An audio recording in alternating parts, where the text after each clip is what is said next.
Each year when the Walmart FLW schedule is released, pros often talk about the Okeechobees, the Rayburns, or the Kentucky Lake type fisheries where big bass are expected to be caught. But not Matt Arey. He eyes the annual stop on Beaver Lake as his preferred destination on the tour. And today, he proved why. He has totaled up 43 pounds and 10 ounces. Let's do it. It's going to be close. You need 14 pounds even. 5 today worth. 15 pounds, 9 ounces. Matt Arey, you're the champion.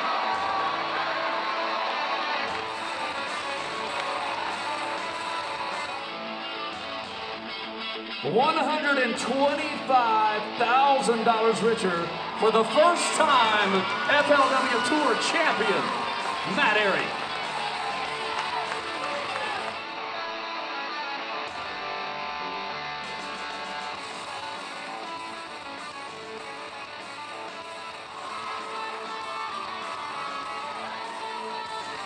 He is now an FLW Tour champion. Matt, if you look up on FLWOutdoors.com, you list your favorite lake as Beaver Lake. I mean, you know, most people, you go to Okeechobee, there's Guntersville, you list this as your favorite lake, and now you've won here. Well, you know, everybody's like, Beaver, really? That's your favorite lake, you know? And the biggest thing to me is I just love these natural Ozark lakes because you can read the shoreline. To me, it's just, I click easier with that type of deal. And, you know, when you're riding around this lake, it's like I said earlier, it's not a bunch of seawalls and stuff that's covering up these transitions and what you can visualize by looking at the bank to see what's under the water. So, I mean, yeah, we've got the greatest graphs in the world with Lorentz structure scan and stuff like that, but at the same time, you can get on a little deal like I got this week. It's so tight to the bank that you can't really use your electronics to see what's up under the bank and what's in the bank. So, you know, I just, you know, I can't explain it. Everybody said, well, why do you catch them at Beaver Lake all the time? Why do you love that lake? And, you know, number one, it's an Ozark impoundment, and I click with it, and I think it's easy to read. But number two, it's got all three species. It's almost like saltwater fishing. When you set the hook here, you don't know if it's going to be a 3-pound spot, a 3-pound smallmouth, or a 3-pound largemouth. And that's exciting to me. There's got to be, where you fished is a very popular area. People check that stuff all the time. What was it about what you were doing that allowed you think, where others might have missed that boat? Because, you know, I mean, there was a lot of people that fished that particular area above the bridge. What was it you were dialed in on? You know, it was really weird because as many bites as I got in a couple of those pockets in practice was it kind of blew my mind that I think what it was is the jig deal. You know, a lot of guys were just so, I mean, the whole dock talk in practice was wiggle wart, wiggle wart, wiggle wart. So I knew guys were paralleling the bank with a crankbait a lot. So I tried to figure out, you know, what can I do different to go behind these guys and mop them up. So when they started biting that jig, I felt in practice like that was gonna hold true to the tournament because everybody's just and I saw wind forecasts and everything else, but it didn't affect that bite. So with these guys out there cranking but there again, I didn't have a lot of pressure in my pockets. I saw very few boats in my pockets, and when I did see one, they weren't doing what I was doing. So that was the biggest key. Give us real quick the setup. You were using a finesse type jig in your pound test line. Yeah, small finesse jig, 1/2 ounce with a Whack-'em Baits twin tail trailer, green pumpkin color. And the biggest thing about that twin tail is you got a lot of spot smallmouth in this lake. They'll short strike that trailer a lot of times and pull the legs off of it. The durability of their plastic is unbelievable. So I don't have to change trailers and they're not tearing up all day long.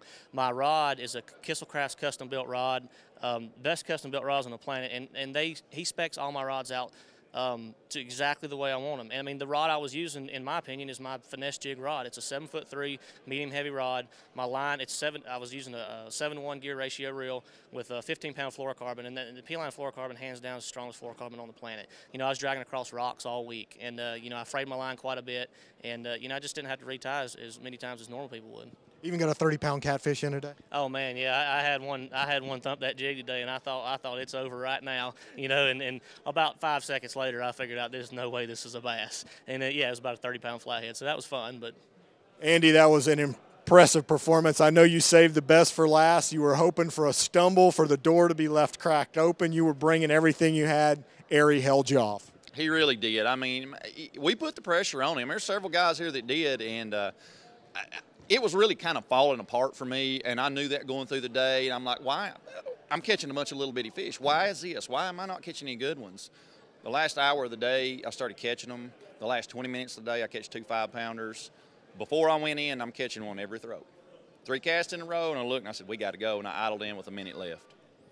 Was it a change in areas, or what happened to produce the big fish? I think the front finally got here because it got to smoking. I mean, the wind probably gusted into the 40s. My shoes are soaking wet. A wave came over the back of the boat, hit me in the back as I'm trying to back off an island. I mean, it's just conditional, 100% conditional, and they went to biting like mad. This lake has become one of your favorites. I think you've gotten where you look forward coming to this joker every year. I really do, because I know kind of, what to look for anymore, and I know it's 100% conditional. But, look, today there was a couple big strings come out of the river, too. I mean, it was one of those days they just bit. And Beaver Lake is conditional. We had 3 of the 4 days. We had good wind, fronts coming through, a few clouds. Probably one of the best catches you'll ever see here, minus the Alabama rig. Saw today, you always use the term junk fishing. I'm doing a little bit of everything. We all say, yeah, sure, you're doing. But indeed, wiggle wart, I saw you throw a shaky head. You're throwing some kind of little swim jig that you're reeling down deep. I mean, a little bit of everything. Yeah, it really was. I threw a spinnerbait, a wiggle wart, a swim jig, a jig. I mean, just kind of whatever's in front of you at the time. You have to fish it all. Beaver's a place you're not going to catch a ton of fish a day. So you got to catch the couple that's in front of you. And I heard, I think it was Scott maybe said, you go in a pocket, there's one largemouth in there that's ready to bite. And he's about right. Sometimes there's zero largemouth in there ready to bite. But smallmouth and spots really saved me this week. Last thing, of course, Angler of the Year, big deal with you and Cody right now, but we are going to what I consider to be kind of your home swing. Well, it's not exactly Chickamauga like last year, but those hills up there in the TVA kind of favor you. They really do. I mean, but those fisheries, Pickwick and Kentucky, are so good. Everybody's going to catch them. And Cody, I guarantee you Cody's going to catch them. It's going to take somebody making the cuts to win AOI. I mean, whoever that is, I don't know. I'm sure there's 5 or 6 guys pretty close. But you're going to have to make the cuts, at least the top 20s. Sounds good.